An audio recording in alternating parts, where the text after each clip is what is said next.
प्रभु यीशु मसीह में आप सभी को जय मसीह की। आज की शाम फिर एक बार हर शाम यीशु के साथ इस सहभागिता में हम आपका स्वागत करते हैं प्रियो, और आप सभी को यीशु मसीह के नाम में सलाम कहते हैं। और आइए आज की शाम इस नगमे के द्वारा प्रभु की महिमा में आरंभ करें, आशीष पाए इस नगमे के द्वारा, जिसमें गीतकार कहता है कि यीशु तुमने मुझे इतना प्यार किया। प्रभु आपसे बहुत प्यार करता है प्रियो, और आइए हम सब मिलकर इस गीत के द्वारा प्रभु को महिमा दें, उसकी तारीफ करें, उससे कहें कि हाँ प्रभु, तेरी धीमी आवाज़ ने मुझे छुआ। हाँ प्रभु, तू ही मेरे जीवन का उद्धार है और तू ही मेरा सब कुछ है, और कोई मुझे तुझसे अलग नहीं कर सकती है। आइए प्रियो, इसी भाव में हम इस गीत को सुने और प्रभु की आशीष को पाएं।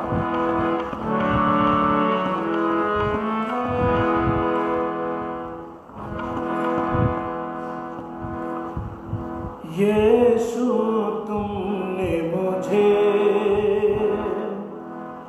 इतना प्यार दिया, जीवन दे के मुझे मृत्यु से बचाया। यीशु तुमने मुझे इतना प्यार दिया, जीवन देके मुझे मृत्यु से बचाया।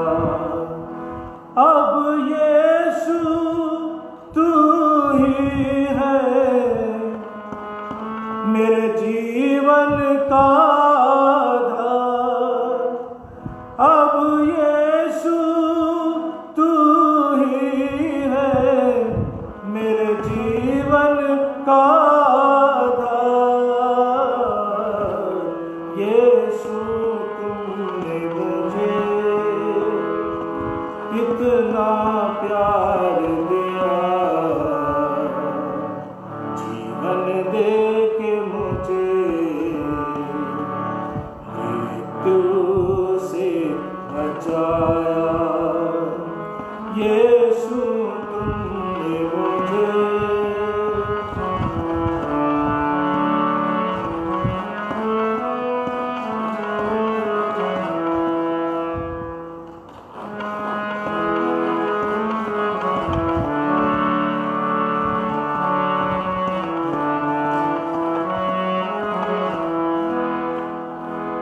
जब मैं दुनिया की उस भीड़ में खो जाता, जब मैं दुनिया की उस भीड़ में खो जाता, तब तेरी धीमी सी आवाज मुझको बुलाती। अब यीशु तू ही है सदा प्रभु जीवन का। अब यीशु तू ही है सदा प्रभु जीवन का। यीशु तुमने मुझे इतना प्यार दिया, जीवन दे के मुझे मृत्यु से बचाया। यीशु तुमने मुझे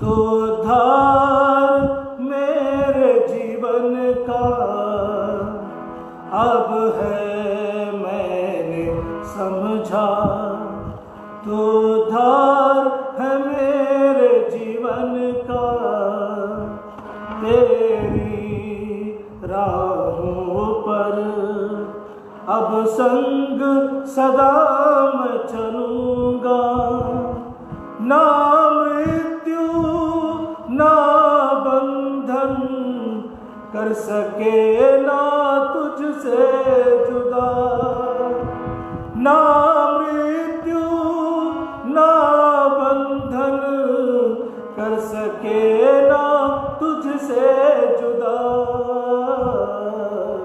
यीशु तुमने मुझे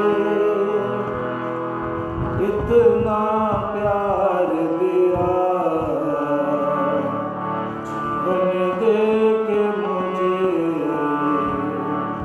मृत्यु से बचाया। यीशु तुमने मुझे,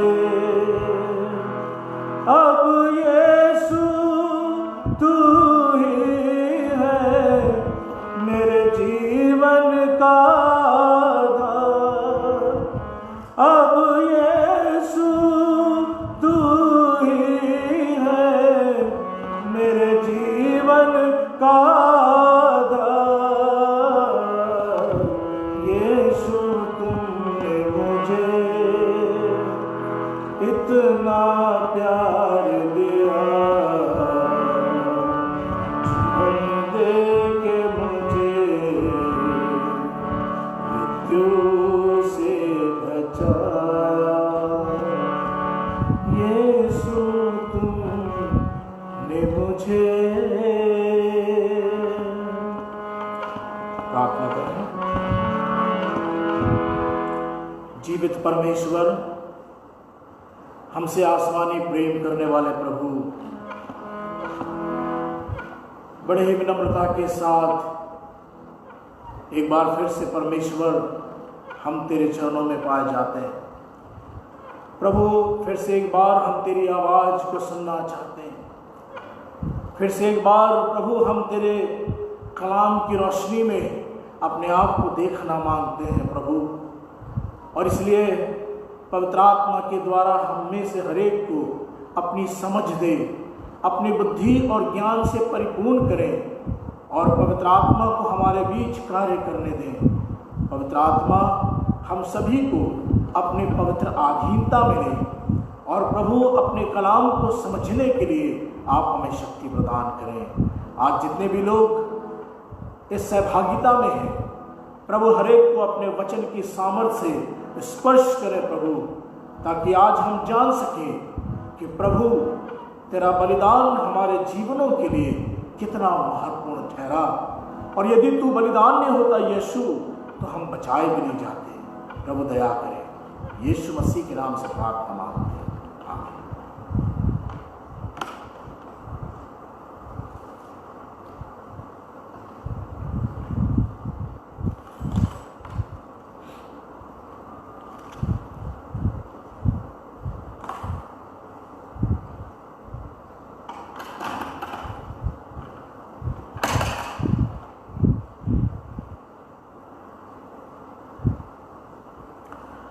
खुदावंद यीशु मसीह के नाम में आप सभी को फिर से एक बार जय मसीह की।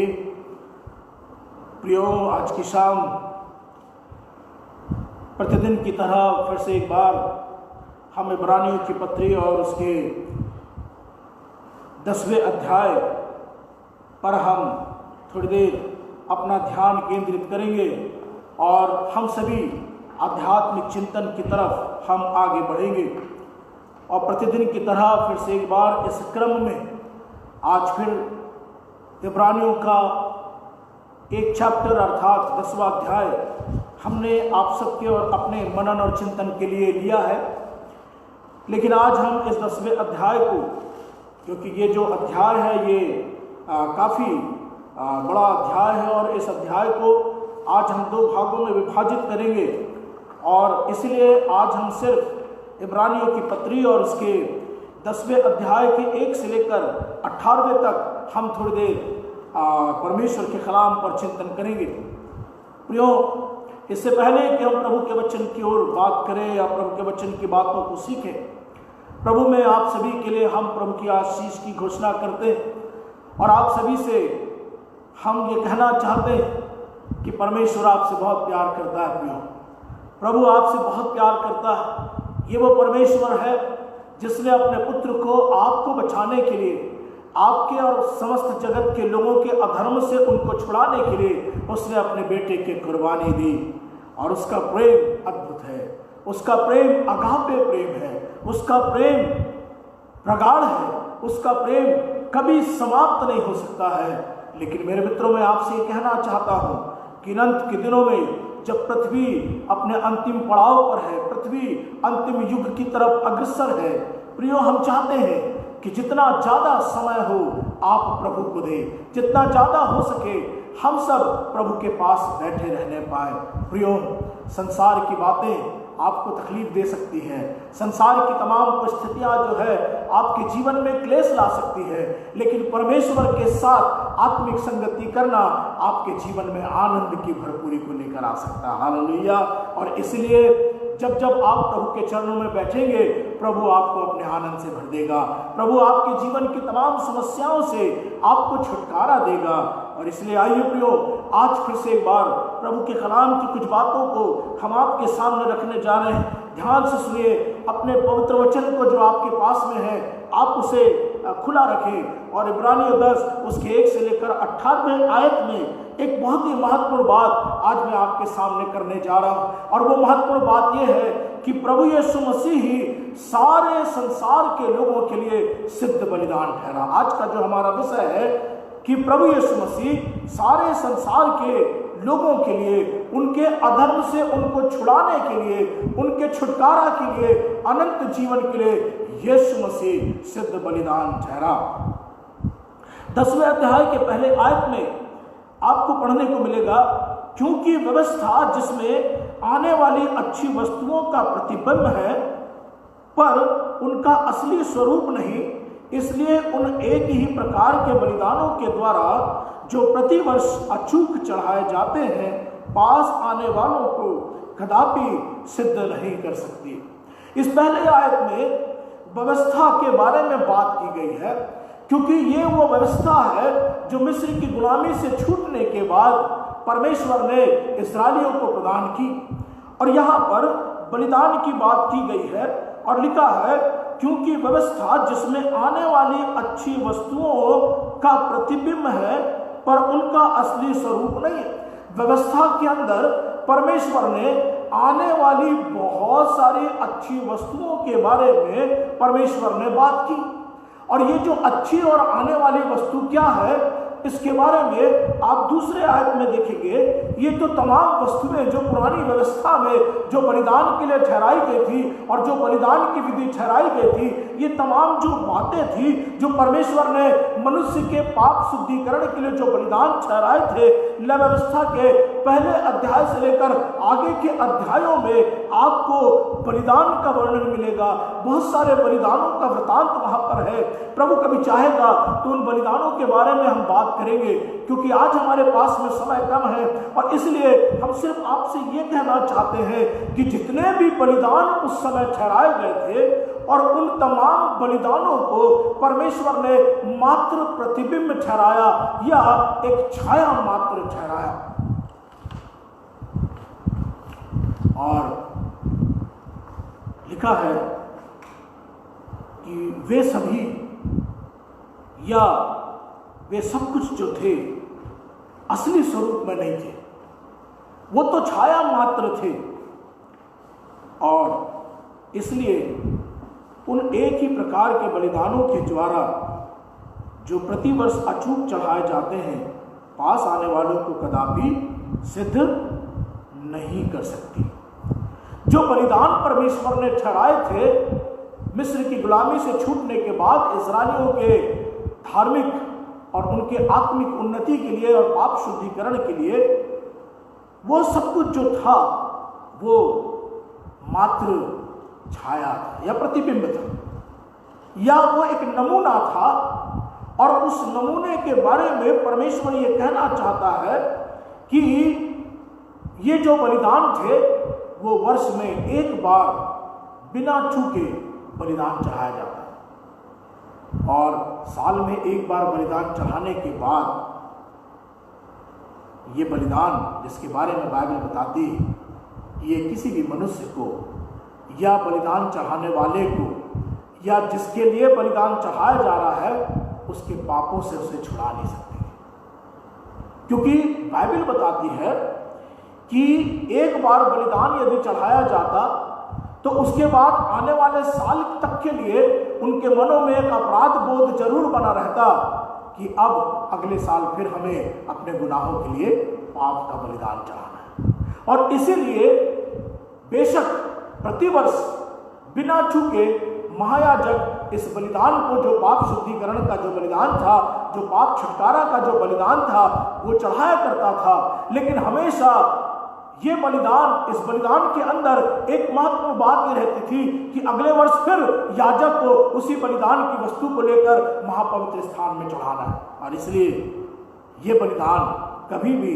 इंसानी जिंदगी को पाप से छुड़ा नहीं सकती थी। मात्र एक साल के लिए इंसानी जिंदगी के पाप क्षमा हो जाते थे, परंतु अगले साल फिर उसे अपराध बोध में जीना पड़ता था, और फिर उसके बाद उस बलिदान को फिर से उसे चढ़ाना पड़ता था। प्रिय मित्रों, लय व्यवस्था की किताब में आपको बलिदानों का वृतांत बहुत विस्तृत रूप से आपको मिलेगा। जब हम बलिदान की बात करते हैं, आज हमारा जो विषय है वो विषय ही सिद्ध बलिदान है कि यीशु मसीह सारे संसार के लोगों के लिए सिद्ध बलिदान ठहरा। It was the divine plan of God. Yeshu Masih का जो बलिदान है वो परमेश्वर के द्वारा ठहराया हुआ दिव्य और अलौकिक और सदाकाल का सिद्ध बलिदान ठहरा। और इसलिए आप यशायाह नबी की किताब उसके 90वें अध्याय में देखेंगे तो लिखा है कि वे लोग जो मृत्यु के देश में चल रहे थे उन पर एक बड़ा उजाला चमका। और उसके बाद देखेंगे तो लिखा है कि एक कुमारी गर्भवती होगी और एक पुत्र को जनेगी और उसका नाम इमानुएल होगा, अर्थात परमेश्वर हमारे साथ। पराक्रम उसके कांधों पर होगा और वही सारे लोगों के पाप से उन्हें छुटकारा देगा और वही सब लोगों के पापों से उन्हें उद्धार भी देगा। ये परमेश्वर की अलौकिक और दिव्य योजना थी जो युग युगांत से, सृष्टि के आरंभ से परमेश्वर ने ठहरा दी थी, क्योंकि परमेश्वर चाहता है कि इंसानी जिंदगी जो है वो पशु और बैलों के, बकरों और उनके लहू के द्वारा, उनके मांस के द्वारा या उनके बलिदान के द्वारा उनका छुटकारा संभव नहीं है, क्योंकि वो तो साल में एक ही बार बलिदान हुआ करता था। और इसलिए परमेश्वर ने ये युग युगांत से अपने पुत्र के द्वारा इस अलौकिक बलिदान को, इस दिव्य योजना को जो खुदावंद यीशु मसीह के द्वारा किया गया, उस बलिदान को परमेश्वर ने ठहराया ताकि इंसानी जिंदगी बचाया जाए। और तमाम बलिदानों से बढ़कर यीशु मसीह के बलिदान को परमेश्वर ने सिद्ध ठहराया। भजन संहिता की किताब और उसके 40वें अध्याय के 6वें आयत से लेकर 8वें आयत में हम देखते हैं जिसमें लिखा है कि इसी कारण वह आते समय कहता है कि बलिदान और भेंट तूने ना चाही, पर मेरे लिए एक देह तैयार की।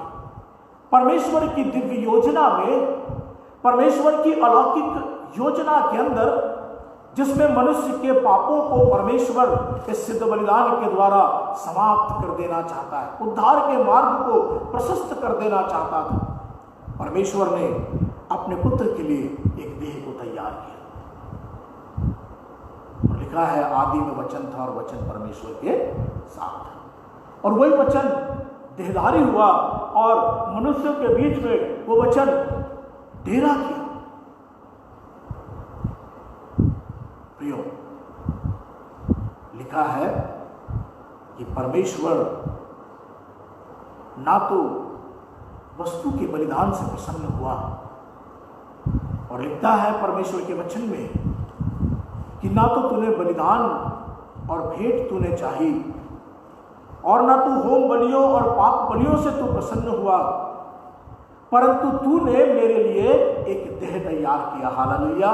अर्थात खुदावंद यीशु मसीह के रूप में परमेश्वर ने बलिदान का एक देह तैयार किया, अर्थात वो निष्कलंक अवतार या निष्कलंक मेमना जो इस संसार में अवतरित हो गया, ताकि सारे संसार के पापों को लेकर के वो खुद जो है परमेश्वर के महापवित्र अर्थात स्वर्ग में जाकर वो अपने आप को चढ़ावा चढ़ा दे, अर्थात क्रूस के उस महायज्ञ के अंदर ये अभिषक्त जो पुरुष है अपने आप को अर्पित कर दे, बलिदान कर दे, ताकि उसके बलिदान के द्वारा सदा काल का एक सिद्ध बलिदान ठहर जाए और फिर इंसानी जिंदगी इस सिद्ध बलिदान की छाया में, इस सिद्ध बलिदान के शरण में, इस सिद्ध बलिदान के प्रभाव में अपने तमाम गुनाहों से छुटकारा को प्राप्त करे।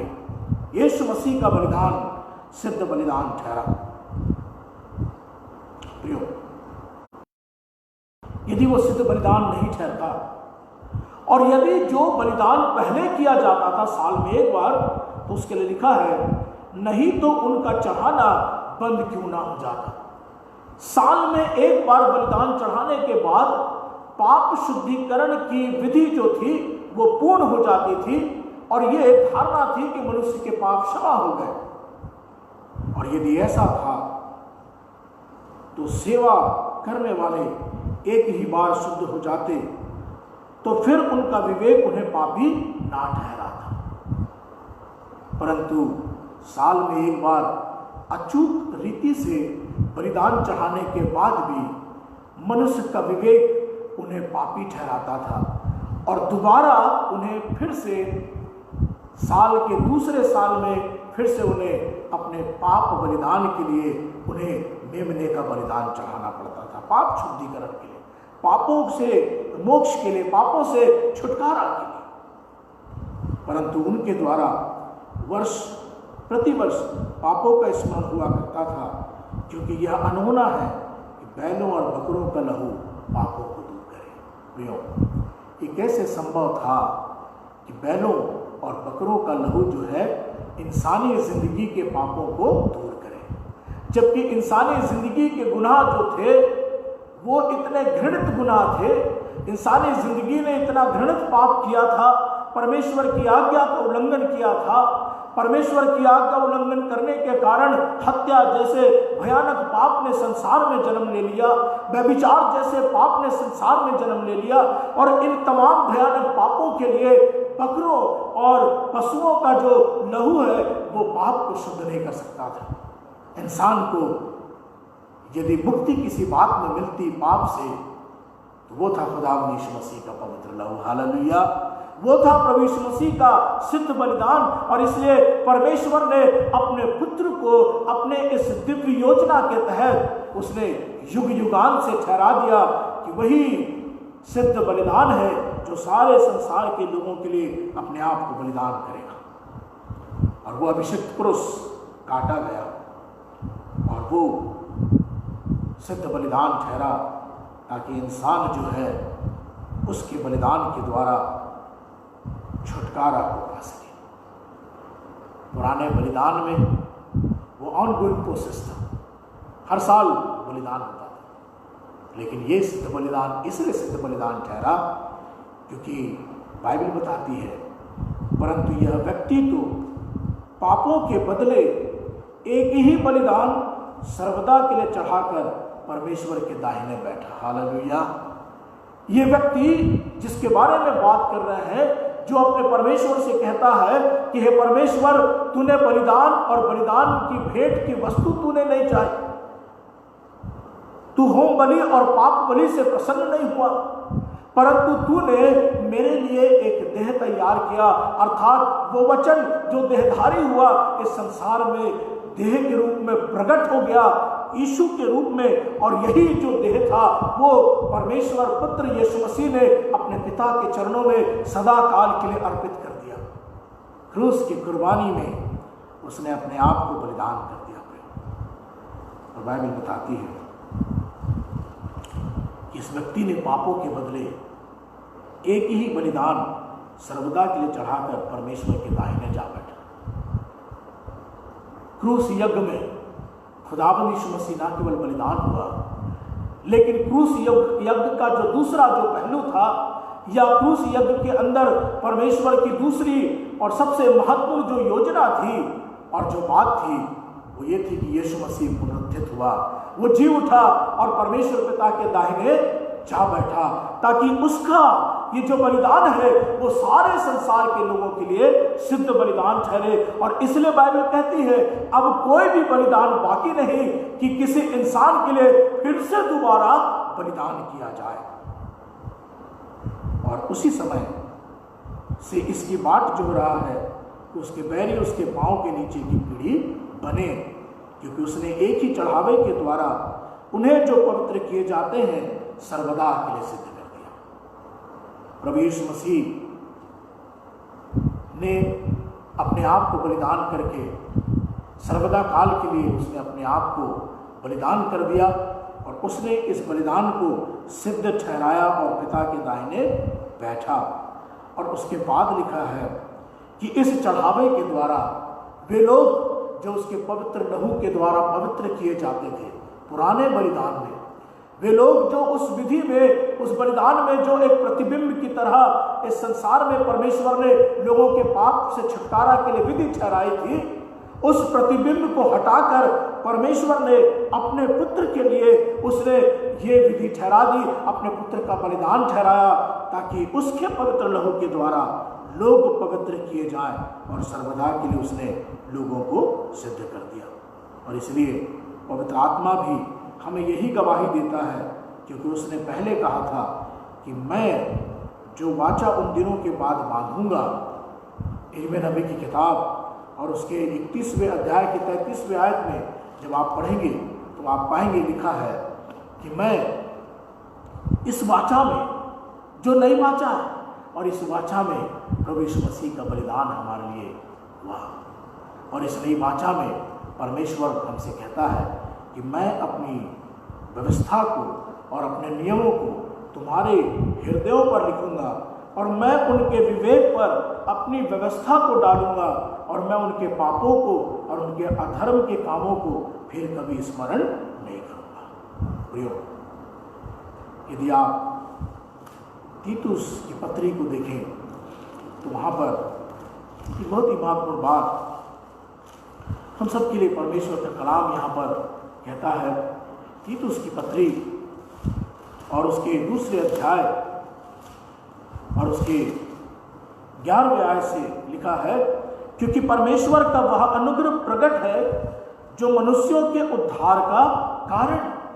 प्रिय मित्रों, हमारे और आपके जीवन के लिए कोई भी ऐसी बात नहीं थी हमारे जीवन में, या कोई लियाकत नहीं थी कि हम जो है या हमारे लिए खुदावंद यीशु मसीह का पवित्र और सिद्ध बलिदान परमेश्वर करता, या प्रभु यीशु मसीह अपने आप को प्रभु परमेश्वर के सामने हमारे पापों के लिए चढ़ावा चढ़ाता। लेकिन बाइबल बताती है क्योंकि यह तो परमेश्वर का अनुग्रह है जो प्रकट हुआ और सब मनुष्यों के लिए उद्धार का कारण बन गया, और हमें चेतावनी देता है कि हम अभक्ति और सांसारिक अभिलाषाओं से मन फेर कर इस युग में संयम और धर्म और भक्ति से जीवन बिताएं। सिद्ध बलिदान हुआ है, और उस सिद्ध बलिदान के लिए परमेश्वर ने अपने पुत्र का बेशकीमती लहू बहाया।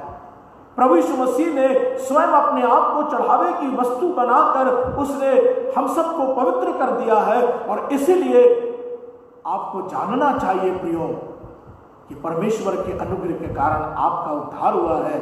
तो आपको और आपके जीवन के लिए चेतावनी है कि आप अभक्ति, संसारिक अभिलाषा से मन फेर कर संयम और धर्म और भक्ति से जीवन बिताएं। इस युग में, ये जो अंतिम युग है, इस युग में शरीर की अभिलाषा से मन हटाकर, संसार की अभिलाषा से मन को हटाकर, अभक्ति से जीवन हटाकर आपको संयम और धर्म और भक्ति में जीवन बिताना है। और तभी ये सिद्ध बलिदान आपके जीवन में आपको उस अनंत काल तक के लिए परमेश्वर की उस अनंत सहभागिता का मार्ग खोल सकती है। हालेलुया। और यदि ऐसा नहीं है तो अब तो कोई भी सिद्ध बलिदान बाकी नहीं रहा है। बाइबल आगे लिखती है, और उस धन्य आशा की अर्थात अपने महान परमेश्वर और उद्धारकर्ता यीशु मसीह की प्रकट होने की बाट जोहते रहे। न केवल हम अभक्ति शरीर की अभिलाषा से दूर रहें, संयम और भक्ति का जीवन बिताएं, परंतु वो कहता है कि उस आशा की अर्थात अपने महान परमेश्वर और उद्धारकर्ता यीशु मसीह की महिमा के प्रकट होने की बाट जोहते रहे। उसके आने की बाट हमको जोहते रहना जब तक इस संसार में जीवित है।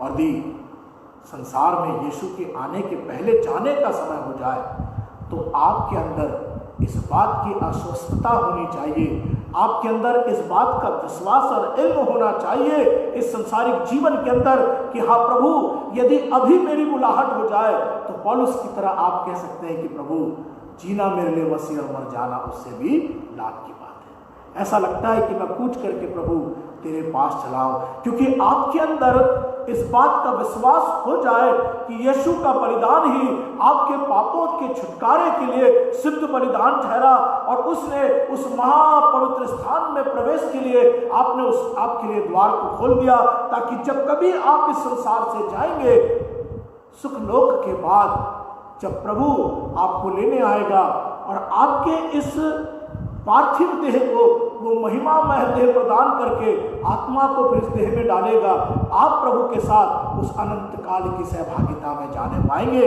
इस बात का विश्वास इस संसार में आपको तभी होगा जब आप अभक्ति में, शारीरिक अभिलाषा में और तमाम प्रकार की बातों से आप अपने आप को दूर रखे संयम, भक्ति और प्रभु के अनुग्रह में जीवन बिताएंगे। और इसलिए यदि कहीं आपको ऐसा लगता है कि आज भी आप प्रभु से दूर हैं तो मन फिराए और इस युग में संयम, धर्म और भक्ति का जीवन बिताए। प्रभु का कलाम कहता है कि आपको उसकी बाट जोहते रहना है, जिसने अपने आप को हमारे लिए दे दिया कि हमें हर प्रकार के अधर्म से छुड़ा ले और शुद्ध करके अपने लिए एक ऐसी जाति बना ले जो भले भले कामों में सरगर्म। प्रिय मित्रों, परमेश्वर पुत्र यीशु मसीह ने हम सबको हमारे लिए अपने आप को उसने दे दिया, हम सबको बचाने के लिए उसने अपने आप को हमारे लिए दे दिया कि हमें हर प्रकार के अधर्म से छुड़ा ले। ये सिद्ध बलिदान केवल 1 साल के पापों के शुद्धिकरण के लिए नहीं था, लेकिन ये जो सिद्ध बलिदान जो यीशु मसीह का ठहरा वो हमारे लिए सदा काल के अधर्म से छुड़ाने के लिए ठहरा, और न केवल सदा के लिए ठहरा अधर्म से छुड़ाने के लिए, परंतु लिखा है कि हम सबको शुद्ध करके अपने लिए एक ऐसी जाति बना ले। परमेश्वर की दिव्य योजना में परमेश्वर ने अपने पुत्र के सिद्ध बलिदान को ठहराया कि वो हमें अधर्म से छुड़ा ले और हमें शुद्ध करके अपने लिए एक ऐसी जाति बना ले कि हम सब भले भले कामों में सरगर्म, भलाई के कामों में सरगर्म। प्रियो, जब आप संसार की तरफ दृष्टि करते हैं तो यीशु मसीह का बलिदान तो हो गया, वो पुनरुत्थित होकर पिता के दाहिने भी जा बैठा। उसने आपको और हमको पवित्र करने के लिए उसने उपाय भी ठहरा दिया कि आज भी कोई यदि विश्वास करे यूहन्ना 3:16 के अनुसार तो वो नाश नहीं परंतु अनंत जीवन पाएगा। लेकिन उसकी दिव्य योजना में परमेश्वर ने न केवल हमें अधर्म से छुड़ाया, लेकिन शुद्ध करके अपने लिए एक ऐसी जाति बना लिया कि हम भले भले कामों में सरगर्म रहें। संसार किन कामों में सरगर्म है, आप किन कामों में सरगर्म हैं, हम किन कामों में सरगर्म पाए जाते हैं। प्रियो, इन अंत के दिनों में बाइबल कहती है कि देखो सब बातों का अंत तुरंत होने वाला है, और जब सब बातों का अंत तुरंत होने वाला है तो आपको परमेश्वर के वचन के अंदर यह चेतावनी है कि आप संसार की अभक्ति में और संसार की अभिलाषा में और संसार की तमाम व्यर्थ बातों से मन को हटाकर परमेश्वर की भक्ति और उसके साथ जीवन बिताने में अपना समय बिताए, क्योंकि प्रभु ने आपको भले भले कामों के लिए और भले काम करने के लिए एक शुद्ध, आपको शुद्धता का जीवन और पवित्रता का जीवन दिया ताकि आप उसके भले कामों को करने में सरगर्म रहें। प्रियो, आज की शाम प्रभु आपको बहुतायत की आशीष दे। अपने अनुग्रह की भरपूरी आपके जीवन पर उड़ेल दे परमेश्वर, ताकि यीशु का सिद्ध बलिदान जो हमारे लिए ठहरा दिया गया, क्योंकि अब कोई बलिदान बाकी नहीं है कि आपके लिए यीशु मसीह आए और फिर से वो अपने आप को चढ़ावा चढ़ाए, लेकिन अब यीशु मसीह न्याय सिंहासन पर आएगा। तुरही फूकी जाने वाली है प्रियो, क्या आप प्रभु के साथ जाने के लिए तैयार हैं? उस सिद्ध बलिदान में आपका दृष्टिकोण कैसा है? उस सिद्ध बलिदान में आपने उस सिद्ध बलिदान को अपने जीवन में कैसे ग्रहण किया है? प्रियो, यदि आज भी उस सिद्ध बलिदान को आपने ग्रहण नहीं किया जो यीशु ने आपके लिए ठहरा दिया, यीशु ने आपको पवित्र करने के लिए ठहरा दिया, यीशु ने आपको आपके अधर्म के कामों से छुड़ाने के लिए ठहरा दिया, तो अभी मौका है, मन को फिराकर प्रभु के पास में आ जाए। प्रभु आप सभी को बहुतायत की आशीष दे, प्रभु आपको आशीष दे, मन फिराए, प्रभु के निकट आ जाए और अपने जीवन का समर्पण प्रभु को कर दे। आइए हम सब प्रार्थना करेंगे।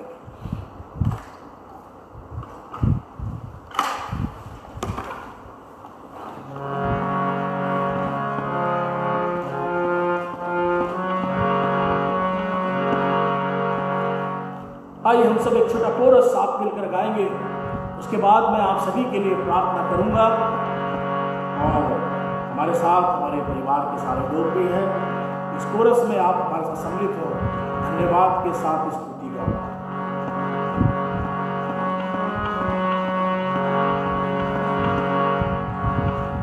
धन्यवाद के साथ स्तुति गाऊंगा, हे यीशु मेरे खुदा, उपकार तेरे हैं बेशुमार, कोटि कोटि स्तुति धन्यवाद।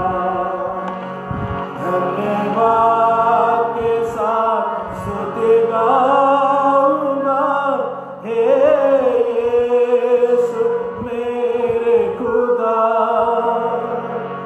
उपकार तेरे हैं बेशुमार, कोटि कोटि स्तुति धन्यवाद, कोटि कोटि स्तुति धन्यवाद।